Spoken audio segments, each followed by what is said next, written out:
daha önce duyurduğumuz ve Ramazan ayı boyunca her gün izleme şansına sahip olacağımız Vefa Sultan dizisi TRT ekranlarında başladı. Hoş bir sürpriz olarak, aynı yapım şirketi tarafından çekilmesi nedeniyle dizinin ilk bölümünde Mehmet Fethiler Sultanı dizisinde gördüğümüz Sultan Mehmet Han'ın yanında Molla Gürani ve Sinan Paşa ile birlikte Vefa Sultan dergahına ziyarete gittiklerini ancak içeri kabul edilmediklerini izledik.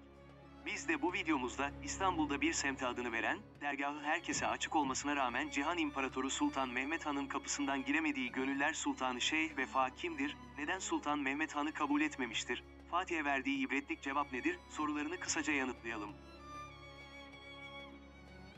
Vefa Sultan'ın doğum tarihi net olarak bilinmez ancak kendisinin Konya'da dünyaya geldiği yönünde bilgiler bulunur. Asıl adı Mustafa bin Ahmet olan Şeyh Vefa, Muslihuddin Mustafa ya da Vefa Sultan isimleriyle bilinir. Konya'da başladığı tahsilini Edirne'de tamamlayan bu büyük zat, Bursa'da ise El-Kutsi'nin sohbetlerine katılmış ve onun talebesi olmuştur.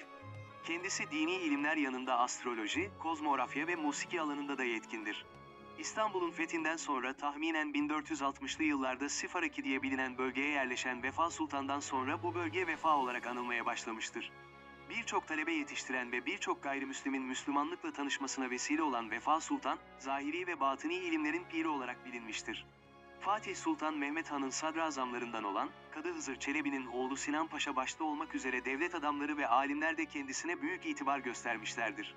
Hatta Sultan Mehmet Han, bu büyük zatı görebilmek için bizzat Vefa Sultan'ın dergahına gitmiştir. Ancak kapısı herkese açık olan Şeyh Vefa, hünkârı kabul etmemiştir. Bunun üzerine Sultan Mehmet Han yanındakilere, koskoca Konstantiniye'ye girdik, lakin bir gönül Adem'inin dergahından içeri giremedik, demiştir. Bu olay nedeniyle dışarıda Sultan Mehmet Han mahzun olurken, kapısı herkese açık olmasına rağmen çok sevdiği hünkârı kabul etmeyen Vefa Sultan Hazretleri de içeride hüzünlenmiştir. Rivayet edilir ki kendisi Sultan Mehmet Han'a cevap olarak, hünkârımızın hassas ve coşkun bir gönlü vardır. Buraya girer de bizim alemimizdeki zevki tadarsa, bir daha ayrılmak istemez ve devletin idaresine dönmez. Kendisi kadar liyakatli bir kimse gelip onun yerini dolduramaz ise, hem mülk hem de ümmet zarar görür. Hünkârımıza bizler buradan dua ve teveccüh halindeyiz. Gönlü, gönlümüzün içindedir, buyurmuştur.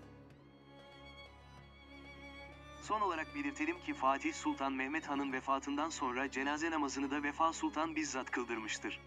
Bu büyük zatın vefat tarihi ise 1491 yılı olup, türbesi ve kabri, kendi adına yaptırılan Vefa Sultan Camii haziresinde bulunur. Yeni içeriklerimizi anlık ve güncel olarak takip edebilmek için kanalımıza abone olarak bildirimleri açabilir, beğeni ve paylaşım yaparak bizlere destek olabilirsiniz. Yeni içeriklerde buluşana kadar sağlıkla ve mutlulukla kalın.